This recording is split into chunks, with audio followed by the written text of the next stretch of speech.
kenaikan IHSG ini sebenarnya nggak didukung oleh kenaikan saham-saham yang sebenarnya ada real value-nya. Dari tahun 2021 bank digital naik gila-gilaan, semua perusahaan yang berbau teknologi naik gila-gilaan, ujung-ujungnya ya akan kembali kepada value-nya di tahun 2022. Gimana Rod, menurut lo kondisi market di 2025 Q4 ini? Ya biasanya kalau orang-orang yang sebenarnya nggak gitu bergelut di dunia saham, tapi tiba-tiba nanya kode saham tertentu tuh udah cenderung bubble tuh kok. Mungkin orang pada bilangnya saham value nggak perform karena ngeliat bank doang. Well, kenyataan di Ting juga kita cover banyak juga.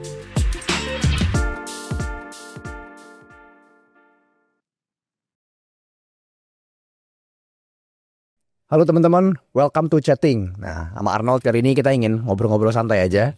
Indeks sekarang udah 8.000. Iya. Dari kemarin 8.000-nya mulai ada gonjang-ganjing nih.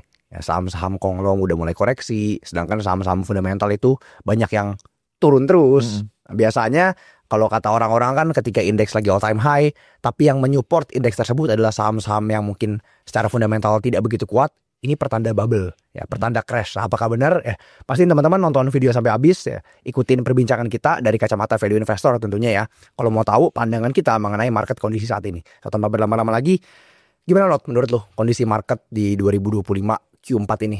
Ya, sebenarnya kalau kita lihat ya teman-teman di IHSG sendiri sampai 8.000 ya titik tertinggi selama sepanjang sejarah gitu ya. Itu karena disupport oleh saham-saham yang naiknya banyak seperti saham-saham konglo. Ya ada sahamnya Pak PP segala macam, ada sahamnya Happy Hapsoro juga gitu ya.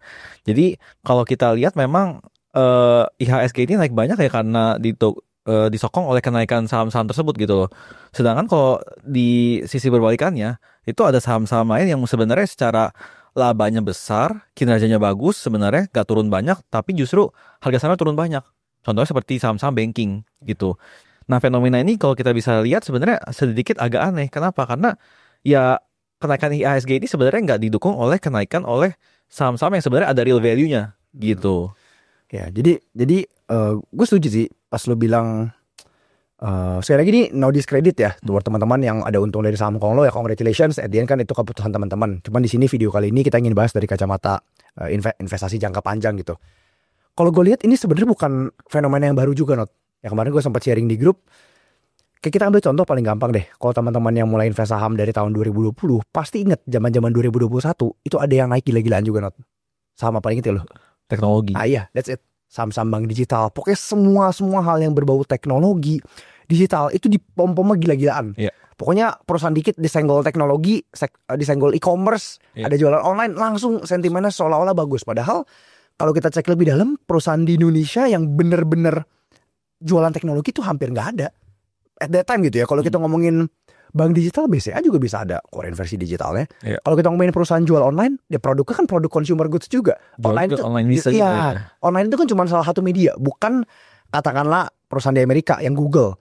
Pendapatan dari ads pure dari online itu kan lain cerita gitu. Nah di Indonesia sendiri tuh pada tahun 2021 sebenarnya memang hampir nggak ada perusahaan yang benar-benar berbasis online. Tapi story-nya yang berbasis online itu semua digoreng gila-gilaan. Dan I think tahun 2021 itu juga banyak banget yang FOMO sih. Mungkin kurang lebih mirip kayak saham konglo sekarang ya. Tapi yang menarik adalah saya juga nggak nyalain mereka. Karena kalau kita lihat secara indeks saja, no, tahun 2021 itu saham-saham teknologi secara rata-rata ya, indeks aja naik 700%. Iya, benar. Jadi kalau kita lihat sebenarnya ya di 2021 tuh sebenarnya naiknya gara-gara teknologi juga gitu loh. Orang banyak yang FOMO segala macam, mereka beli saham-saham bank. Bahkan kayak teman-teman gue sendiri juga banyak yang kayak cerita lah ke gue, oh ya gue beli saham jago segala macam, beli di bawah, terus naiknya banyak gitu. Habis itu ketika di atas mereka beli tambah lagi, ketika itu turun mereka jadinya kayak bingung. Itu karena karena mereka udah beli terlalu mahal gitu. Jadi ya apa yang terjadi sekarang ini fenomenanya sebenarnya seperti yang lu cerita itu mirip seperti ya 5 tahun lalu mungkin gitu. Ya. Dan pada saat tahun 2021 kalau kita yang pegang saham-saham batu bara itu juga belum terlalu kemana-mana sebenarnya loh. Ada naik, tapi naiknya nggak terlalu gimana-gimana. Nah situasinya berubah yang kita dulu bilang itu di tahun 2020 sebenarnya. Ketika perusahaan batu bara, nggak cuma batu bara lah, basically all sorts of energy ya, oil, batu bara dan segala macam, itu komoditas kan naik gila-gilaan tuh 2022. Ya. Sedangkan harga sahamnya banyak yang belum kemana-mana. Ya. Karena pada saat itu lagi digaungin ESG. Betul. Ya kan, kesannya perusahaan-perusahaan yang kotor nggak diapresiasi oleh market. Betul. Katanya nggak ada fund masuk lah segala macam. Singkat cerita, harga komoditas naik banyak, performa dari perusahaan-perusahaan komoditas seperti batu bara, minyak sawit, ya nikel dan segala macam itu juga naik banyak, labanya naik banyak. Dan di satu sisi valuasinya masih murah, Betul. belum kemana-mana. Wah, sehingga cerita apa yang terjadi, orang juga ngiler bos. Iya betul. Dan Dividennya gede. betul. Nah itu deh sebenarnya dividen yang gede itu kok. Jadi kalau gua lihat ya di 2022 itu kan harga saham energi itu belum terlalu naik banyak ya. Padahal dari segi harga komoditasnya itu kan naiknya banyak sekali gitu. Jadi harusnya kita bisa lihat sebagai investor ya, yang kita tahu kita bisa analisa segala macam, kita tahu ini yang bisa ngedrive kinerja perusahaan ke depannya, ya kan. Kalau harga komoditasnya naik, harusnya nanti ke depannya kinerja perusahaannya itu juga akan meningkat. Dan meningkatnya sebenarnya banyak sekali. Karena harga batu bara naiknya 4 kali lipat. Dari $100 per ton jadi $400. Ya kan, itu naiknya banyak banget. Dan kalau kita lihat memang di 2022 itu labanya meledak semua saham-saham energi gitu. Dan kalau teman-teman bisa estimasi gitu ya, kira-kira dividennya itu bisa berapa besar, itu bisa yieldnya bisa belasan sampai 10% kok. Kita lihat ITMG, bahkan ada Adaro, ada PTBA segala macam, itu kan semua dividennya gede-gede.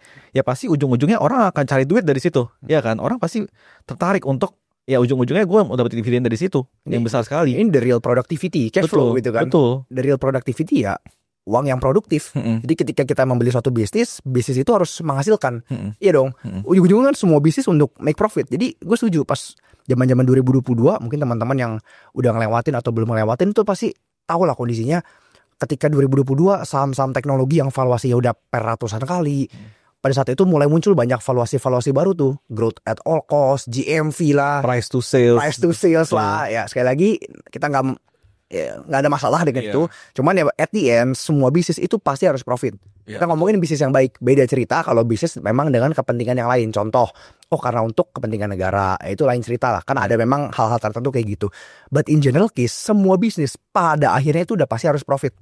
Ya, kecuali bisnis tersebut seperti yang saya bilang tadi untuk nge-support bisnis satunya. Contoh misalnya mereka ada bisnis musim hujan dan musim panas. Ya, ketika musim hujan, ya musim panas nombokin. Ketika musim panas, musim hujan nombokin. Ya, kurang lebih kayak konglomerasi lah. Ada bisnis yang performanya lagi bagus, ada yang nggak gitu bagus. Tapi eventually semuanya itu pasti mau profit. Betul. Ya, ketika orang membayar suatu bisnis divaluasi terlalu mahal, ya katakanlah seperti saham-saham konglomerasi sekarang, orang udah mulai jadi nggak rasional menurut gue.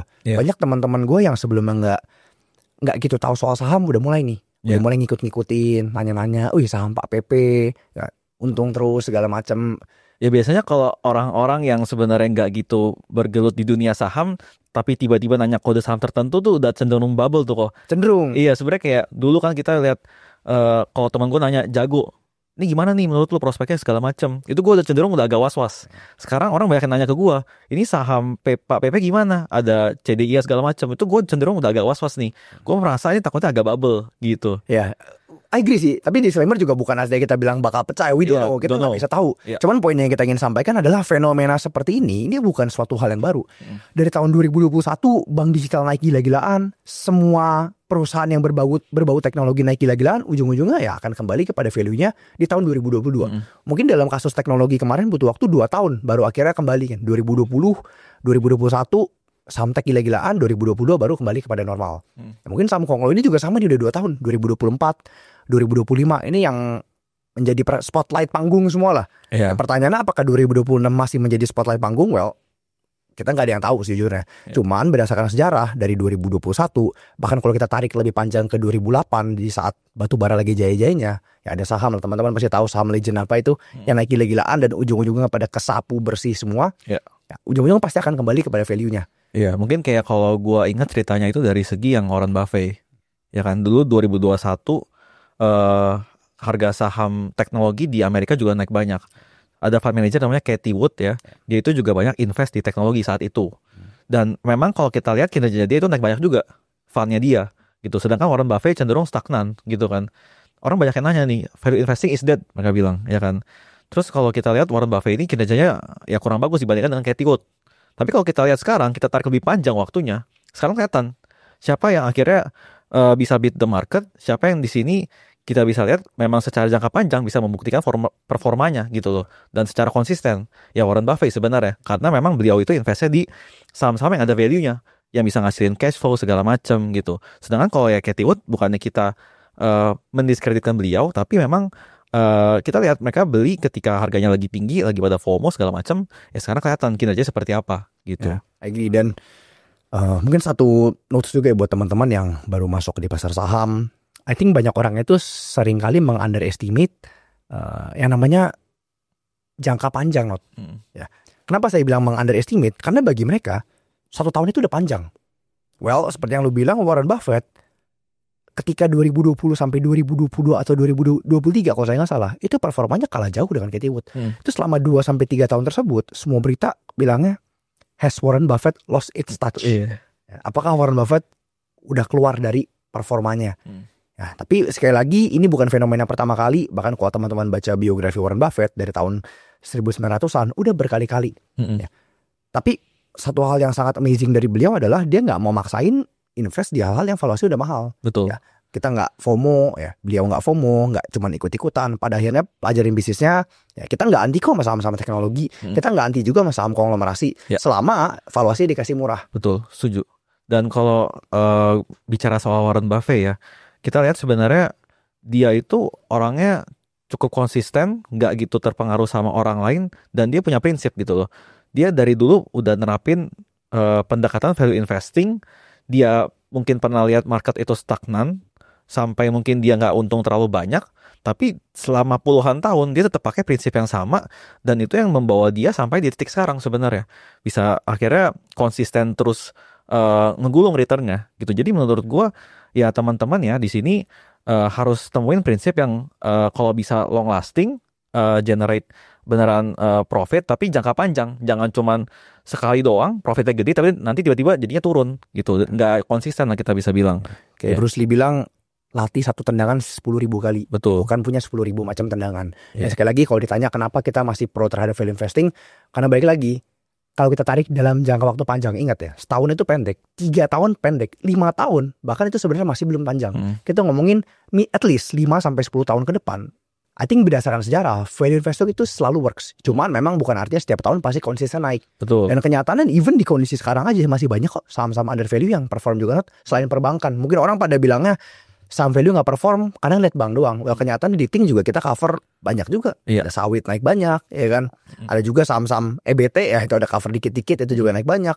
Bahkan memang nggak bisa kita pungkiri saham value yang lagi turun banyak, kayak perbankan ini nih, mungkin orang kesana udah bosan banget, tapi ya justru peluangnya makin gede sebenarnya. Iya benar, setuju gue. Dan kalau kita lihat ya di 2021, 2022 itu juga sebenarnya sama, cenderung kayak seperti saham energi. Saham perbankan pada saat itu mungkin juga kesannya ya gitu-gitu doang, harga sahamnya nggak kemana-mana, sedangkan saham teknologi naiknya banyak. Tapi orang lupa di 2020 dan 2021 mungkin perbankan pada saat itu udah cadangin CKPN banyak karena habis COVID, ya kan. Tapi mereka lupa kalau misalkan perbankan itu cadanginnya banyak, kedepannya mungkin mereka nggak perlu terlalu cadangin terlalu besar. Jadi beban CKPN-nya nggak terlalu besar. Makanya kita lihat labanya mereka bisa naiknya banyak sekali. Bahkan kayak BRI bisa naik dari 30 triliun jadi 60 triliun segala macam, ya kan. BCA juga sama, Mandiri juga sama. Bahkan ada BRIS juga yang kencang juga naiknya. Ya at the end sebenarnya menurut gua pribadi ya ini at the end akan kembali ke value. Mana perusahaan yang bisa ngasilin real cash flow, bagi dividen, ya benar ngasilin laba gitu loh, dan secara valuasi memang murah gitu ya. At the end seperti itu menurut gue.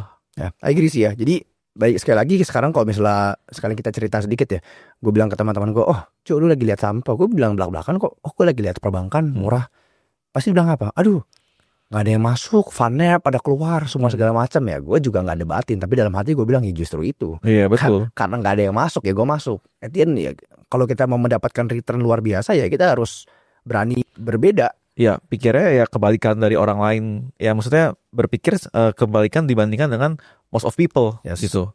Dan we'll see ya, kita nggak tahu pasti memang kalau harga saham naik turun kan tergantung demand dan supply dalam jangka waktu pendek. Tapi kalau memang ekonomi kita tahun depan bagus, 2026, 2027 bagus dan makin bagus, nggak mungkin ya kinerja perbankan naik, dividennya yang dibagikan kepada pemegang saham naik, harga saham nggak kemana-mana, itu nggak mungkin. Ini mirip banget seperti kasus batubara 2020, 2021.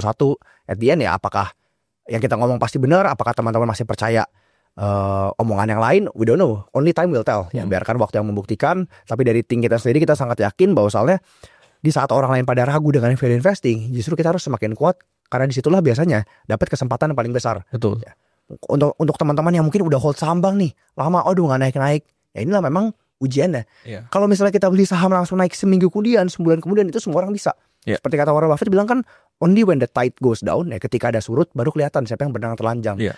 Kasar kata kalau kita beli besok karena naik, semua orang juga bisa. Anak kecil juga bisa, cuman beli terus merem. Tapi bisa nggak? Ketika turun berani nambah nggak? Ya, setahun belum naik berani nambah nggak? 2 tahun, 3 tahun sampai 5-10 tahun ke depan, apakah kita masih punya keyakinan yang sama di perusahaan tersebut? Apa jangan-jangan kita keyakinan cuma karena isu-isu? Ketika bulan depan turun, kita malah jadi ragu. Berani nambah nggak ya? Apa jangan-jangan udah kelar nih?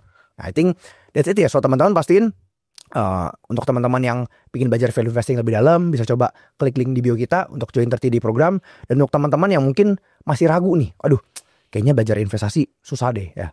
Nggak usah khawatir teman-teman, dalam program ini akan kita bantu ya step by step, mulai dari kurikulumnya, ada studi case-nya ya. Gimana cara kita analisa bareng, itu akan kita jalanin bareng-bareng di 30 day program ini. So that's it teman-teman. Satu kata not buat teman-teman yang lagi ragu dengan value investing, boleh kasih pepatah? Ya mungkin buat teman-teman yang masih ragu dengan value investing, teman-teman sebenarnya gampang banget kok menurut gua. Lu lihat aja Warren Buffett. Warren Buffett itu orang yang konsisten puluhan tahun pakai metode yang sama, ya yang sebenarnya sampai sekarang itu masih secara cager itu masih bagus sekali gitu. Jadi ya itu menurut gua sebagai value investor ya, itu yang gua look up to Warren Buffett karena dia berhasil untuk nerapin metode yang sama dengan konsisten, dan emang metode tersebut rasional, logis, dan ya bisa membuktikan ada profitnya gitu. So at the end, learn from the best, it is proven. Why not? Ya kita ikutin dari investor terbaik di dunia ini. Yeah. Oke, thank you teman-teman. See you in the next chatting.